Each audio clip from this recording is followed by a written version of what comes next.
என்னக்கா நோம்புக்கு தட்டு வாங்கிட்டு வச்சா? வாங்கிட்டு வந்தாச்சுப்பா. நோம்புக்கு எல்லாமே கலெக்ட் பண்ணிட்டோம். கிட்டத்தட்ட ஃபைனல் ஆயிடுச்சுப்பா. நோம்புக்கு தேவையான எல்லாமே கலெக்ட் பண்ணியாச்சு. இதெல்லாம் 2-3 நாளாக அலைஞ்சோம், கிடைக்கல. அப்புறம் இன்னைக்கு தான் கிடச்சிச்சு, ஹோல்சேல் கடையிலே கிடச்சிச்சு. இந்த நட்ஸ் ஐட்டம்லாம் போட்டு வைக்கலாம். ஆனால் என்ன தான் போட்டு வச்சாலும் இதுக்கு அடியில் வந்து ஒரு டிஷ்யூ பேப்பர் வச்சு போட்டு வச்சுட்டா சேஃப்டி நமக்கு. நல்லா இருக்குப்பா. பார்த்தா வெள்ளி தட்டு மாதிரி இருக்கும், ஆனால் வெள்ளி தட்டு கிடையாது. மைக்கில் கொடுத்துருக்கீங்க? மைக் வாங்கி முதல் வீடியோப்பா. நம்ம சப்ஸ்கிரைபரில் மெயினாக யார் தெரியுமா? கௌரிங்கிறவங்க கண்டிப்பாக நல்லா இருக்குன்னு சொல்லுவாங்க. அப்புறம் வந்துட்டு பாப்பாத்தியக்கா வந்து பார்த்துட்டு போயிட்டாங்க மைக்கு. நான் நர்சக்காட்டை நான் காட்டில் ஊருக்கு போயிட்டு வந்த டயரில் படுத்துருக்காங்க.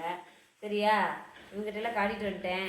தட்டு வாங்கிட்டு வந்தாச்சு. வரலட்சுமி நோம்புக்கு தேவையானது எல்லாமே ஃபைனல் பண்ணிட்டோம். இன்னும் பை மட்டும் வரலப்பா. நோம்பு பை மட்டும் இன்னும் வரல, கைக்கு வரல. அது வியாழக்கிழமை வரும்னு சொல்லியிருக்காங்க. அவ்வளோதான்ப்பா, கலெக்ட் பண்ணியாச்சு. வரலட்சுமி நோம்பு கலெக்ஷன் முடிஞ்சிச்சு. பாய்.